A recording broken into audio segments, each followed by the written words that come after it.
السلام عليكم ورحمة الله وبركاته. ازيكم يا حبايبي؟ عاملين ايه؟ يا رب تكونوا بخير وبأحسن حال. السمك السنجري بنجيبه من بره بشيء الفلاني. لا، تعالي النهاردة نعمله في البيت وبطريقة سهلة وبسيطة، وان شاء الله مش هيبقى مكلف. هعمل تتبيلة معاكم حلوة جدا، الريحة هتجيب ريحة الدنيا. شايفين شكله عامل ازاي؟ شكله لوحده يفتح النفس. ان شاء الله هنمشي على التتبيلة اللي هنعملها مع بعض، وهناخد مع بعض احلى سمك. يلا بينا نشوف هنعمل التتبيلة بتاعتنا ازاي. معايا هنا فلفل احمر، فلفل اخضر، توم مفروم، وليمون. كل الحاجات دي كانت موجودة عندي، طبعا انت ممكن تعمليها فريش. تمام. عندي هنا الخضار اللي انا هشتغل بيه: بصل، طماطم، فلفل، حسب الكمية اللي انت برضو تفضليها. بالنسبة للسمك بتاعنا ده سمك بوري يا بنات، نضفته زي ما احنا شايفين كده. بقولك السمك بتاعنا ما نفتحوش من عند بطنه، باجي من عند الراس كده من الظهر وبفتحه بالشكل ده، وده الشكل السمك بتاعنا. تاني مش هنفتحه من عند البطن، باجي من عند الظهر كده من عند الراس، وابدا افتحه علشان السمكية بتاعتي تبقى محملة في قلب الصينية اللي احنا نشتغل بيها. هنا طبعا ممكن اتبل كل التتبيلة دي كده بالمعلقة، لكن انا عايزة كل ده يختلط مع بعضه. هبدا احط في الكبة. تمام. يبقى مرحلة الكبة دي ممكن نحط الفلفل صحيح والثوم صحيح ونفرمه، لكن انا كل ده كان مفرز عندي، بس انا حبيت افرم التتبيلة دي واخلطها كلها بالشكل اللي احنا شايفينه ده. تمام. هنا بعد ما دمجت كل حاجة كده مع بعضها في قلب الكبة بالشكل اللي احنا شايفينه ده، نعمتها. وده يعني يستحسن تكون التتبيلة بتاعتي ناعمة، ما تكونش خشنة. بعد كده بقى عندي ليمونتين، عصير ليمون، بعصرهم كده بالشكل ده بالبذر بتاعه عادي جدا.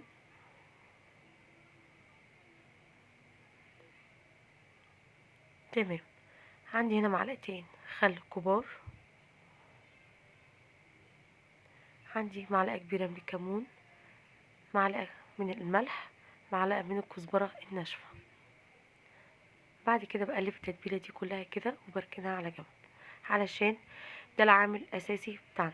يبقى أول حاجة بعملها وهي التتبيلة يا بنات. تمام. بعد كده بقطع بقى الخضار بتاعنا.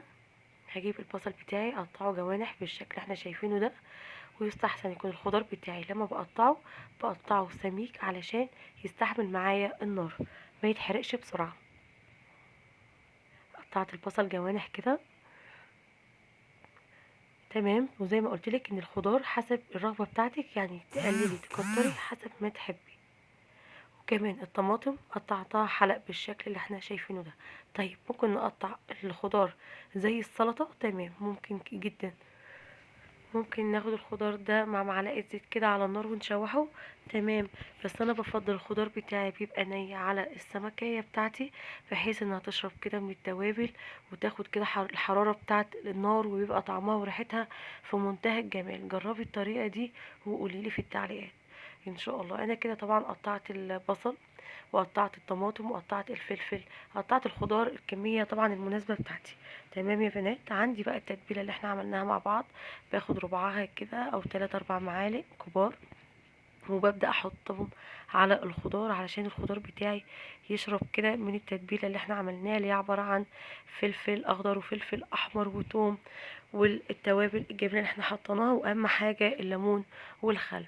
عندي بقى هنا بنات جبت السمك بتاعي وجبت التتبيله وجبت كمان الخضار والصينيه اللي هشكل بيها. بحط في الارضيه كميه محترمه من الخضار علشان يحمل معايا السمكية وما تلزقش معايا في قلب الصينيه او في قلب القالب، وفي نفس الوقت بيدي طعم رائع. جبت السمكية بتاعتنا كده وفتحتها وبدأت احط من التتبيلة اللي احنا عملناها بالشكل ده. هنا طبعا بدأت اوزع كده بايدي علشان احس بكل سمكية كده في التتبيلة وانا بحطها. تمام. حلو قوي قوي قوي التتبيلة دي. بصي الريحة كانت فعلا فوق الروعة. انا باكد لان فعلا التتبيلة كانت حلوة جدا، وبعدين باخد برضو من الخضار ده بحط كده فوق السمكية بتاعتنا اللي هي البصل والطماطم والفلفل. تمام يا بنات، بالشكل اللي احنا شايفينه ده حلو جدا. طبعا زي ما قلت الخضار تحطيه حسب رغبتك. عندي بقى هنا ليمون عصرته كده على الخضار بتاعنا، ممكن تستغني عن الخطوة دي. وبعد كده اهم حاجة الزيت. اهم حاجة يا بنات حبة الزيت اللي احنا حطيناهم دول عامل اساسي علشان السمك بتاعنا ما يلزقش. طبعا السمك هينزل ميته، بس لازم طبعا حبة الزيت اللي احنا حطيناهم. دي السمكية اللي اتبقت حطيتها كده بالشكل اللي احنا زي ما عملنا في السمك اللي فات، في بقية السمك يعني. تمام، حطيت برضو بقية الخضار وهبدأ احط الزيت. بس انا هنا معصرتش ليمون، يعني حسب رغبتك. حبيتي تعصري ليمون، بس عصرة الليمونة كانت مودية السمك في حتة تانية. تمام، ده شكل السمك بتاعنا. ده السمك بتاعنا بعد ما طلع من الفرن، شايفين عامل ازاي؟ تحفة. انا اكلت الخضار قبل السمك حرفيا، الخضار طعمه رائع. جربوا طريقتي وان شاء الله هتعجبكم. تعالوا بقى نقدم السمك بتاعنا ونشوف هنقدمه ازاي كده. شايفين السمكية بتاعتنا محملة وما لزقتش في قلب القالب بتاعنا. وبرضو لو عملتيه في صينية ألمونيا مش صدقيني مش هيلزق معاكي. ليه؟ لان الخضار بتاعنا محمل كتير. مش هياخد معاكي الزيت، مش هياخد معاكي 10 دقايق كبيره او ربع ساعة في قلب الفرن. حلو جدا.